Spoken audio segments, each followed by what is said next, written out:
प्रिय विद्यार्थियों, मैं doctor Urmila Sharma, MSJ college Bharatpur. मैं आज आपको भ्रमरगीत कृति के एक पद की व्याख्या कराने जा रही हूँ। ये पद इस प्रकार है।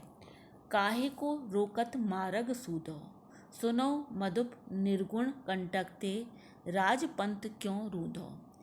इन पंक्तियों में गोपियाँ उद्धव जी से कह रही हैं कि हे उद्धव जी, प्रेम का मार्ग सबसे अधिक सरल होता है, इसलिए उद्धव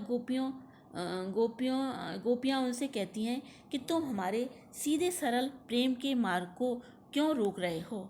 अर्थात तुम्हारा योग का मार्ग टेढ़ा मेढ़ा और अनेक प्रकार की कष्टकर साधनाओं से भरा हुआ है। बच्चों, गोपियों का कहने का मतलब यह है कि अगर सरल मार्ग है ही नहीं तो कठिन मार्ग से ही काम चलाना पड़ता है, लेकिन अगर सरल मार्ग सामने है तो कोई कठिन मार्ग को क्यों अपनाएगा।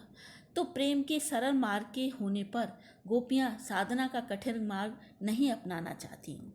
आगे की पंक्तियाँ इस प्रकार हैं। कै तुम सिखे पठाए कुब्जा की, कहीं श्याम धन जूधो, वेद पुराण स्मृति सब ढूंढो, जुबतन जोग कहूँ धो।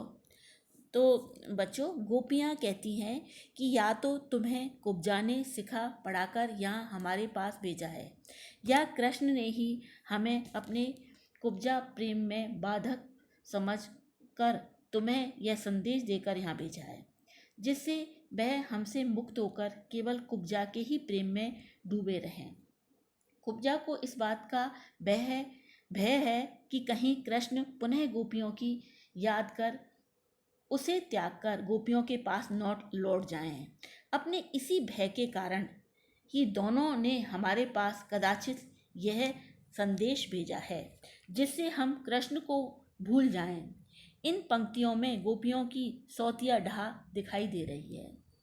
आगे की पंक्तियों में गोपियाँ कह रही हैं कि वेद पुराण स्मृतियाँ आदि संपूर्ण ग्रंथों का अध्ययन कर देख लो, उनमें तुम्हें ऐसी व्यवस्था कहीं भी नहीं मिलेगी कि युवतियों को योग साधना करना चाहिए। यानी कि कहीं भी युवतियों के लिए योग साधना के लिए नहीं कहा गया, क्योंकि स्त्रियों का कोमल शरीर साधना के कठिन मार्ग पर नहीं चल सकता। बच्चों, आगे की पंक्तियां इस प्रकार हैं। ताको कहाँ परेखो कीजे, जानत छाछ न दूधो, सूर मूर अक्रूर गएले, ब्याज निवेरत उठो।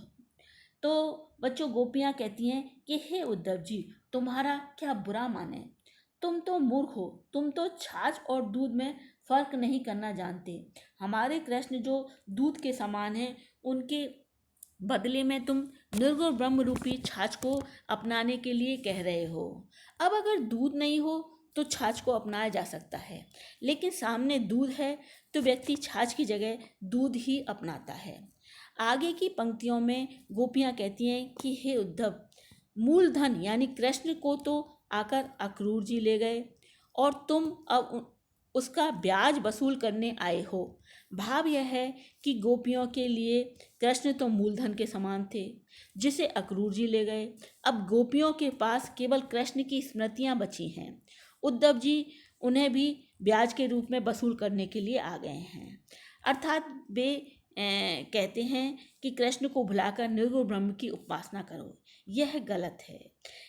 इस प्रकार बच्चों, आप समझ ही गए होंगे कि गोपियाँ ये कहने का प्रयास कर रही हैं कि हम निर्गुण ब्रह्म को नहीं अपना सकते, कृष्ण ही हमारे लिए प्रेम का प्रतीक हैं। इस प्रकार व्याख्या मेरी यहीं समाप्त होती है। अब मैं आपको इसके विशेष बिंदु बता देती हूँ। पहला विशेष बिंदु है इसका, इस पद में प्रेम मार्ग को राजपथ के समान सरल, प्रशस्त और सीधा तथा योग मार्ग को कंटक युक्त, दुरूह और अगम्य बताकर दोनों की सुंदर तुलना की गई है। दूसरा पॉइंट मैं बताती हूँ इसको। घरानंद ने भी प्रेम मार्ग का अत्यंत सीधा सरल बताया है। प्रेम मार्ग को अत्यंत सीधा सरल बताया है। अति सूदो स्नेह को मार्ग है, जहाँ नैकु सयान पर बाकी नहीं। तीसरा पॉइंट है, अंतिम पंक्ति के भाव को रत्नाकर जी ने इस प्रकार पल्लवित किया है।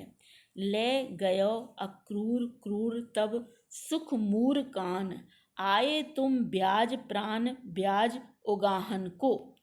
चौथा पॉइंट है बच्चों, निर्गुण कंटक में रूपक, राजपंथ में रूप का अतिशयोक्ति अलंकार है। और इसमें सिखे पठाए कुब्जा में असूया नामक संचारी भाव है। बच्चों मेरी ये व्याख्या यहीं समाप्त होती है।